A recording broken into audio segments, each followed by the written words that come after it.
Hey, the chief. Yes, sir. This is a public service. I'm doing pretty good. Hey, Potion. Manuel Marino. Nice to meet you. Good to meet you. I got a question. You guys, it always seems like it's an uncomfortable conversation when I've had a few conversations, not necessarily with Port Orange, but with some other municipalities. When like you bring up the Constitution, it's always a conversation that nobody's ever interested in engaging in, and I get this is what this is all about today. It's like community engagement, right? So why is it that there's always this pushback when you guys swore an oath to protect the Constitution? It seems like there's always this desire not to talk about the Constitution. Do you guys see that in your department? No, I mean, obviously that's one of our missions, right? Is to protect the Constitution. Of course, you do. As you know, obviously there's different groups interpret things different ways. But that's the basis for our country, right? I just came back from Virginia. I was up there and spent a lot of time in Williamsburg. I spent time at some of the battlefields, that brought us to where we're at today, right? So it's humbling. Actually, I have the Constitution and the Bill of Rights sitting on my desk.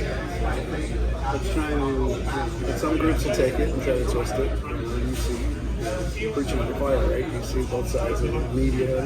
One group visions something that they think is a right for them, and other people think that this is a right for them. And our job is just to make sure everyone's peaceful and that nobody's rights are being trampled.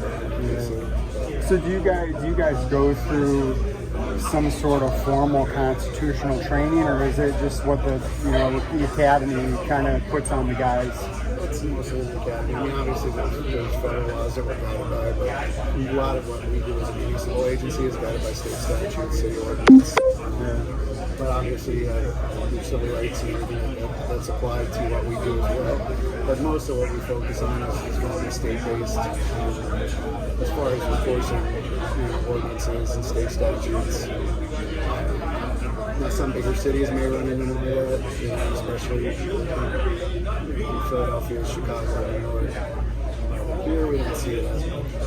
So if one of the people came up to any of your guys and asked them a question and they didn't know the answer to it, would you encourage them to make a good faith effort to find the answer to that question? I think so, dependent. Depending too on what's how are they being approached? Like in the middle of a call, or dealing with a situation? So that's, do I have time to talk about the Constitution if I'm dealing with a domestic disturbance? Probably not, right? So I think it depends on the context of what that encounter is like. So, so would you yourself make that good faith effort? You and I are talking there, right? Yeah, well, sure. Yeah, sure. So, there's 5 freedoms secured to us by the First Amendment. Could you tell me what those 5 freedoms are? I'm sorry, you cut me. There's 5 freedoms secured to us by the First Amendment. Could you tell me what those 5 freedoms are? We're having a conversation. Yeah, we're having a conversation about good faith. So would you make that good faith effort? I appreciate it. So is that a no? No, you won't. So you're but you're here for an event for the people, and he works for the city. I'm going to start talking about people. Not a ton of good faith, Chief. Like you were engaging here, and like you're just walking away. Yep. Thank you. Wow. Great picture, Chief.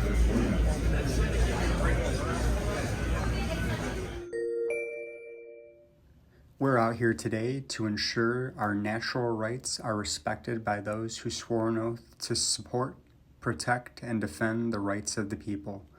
The purpose of all interactions is to peacefully promote government accountability and transparency. Please like, share, and subscribe so this message can reach as many people as possible.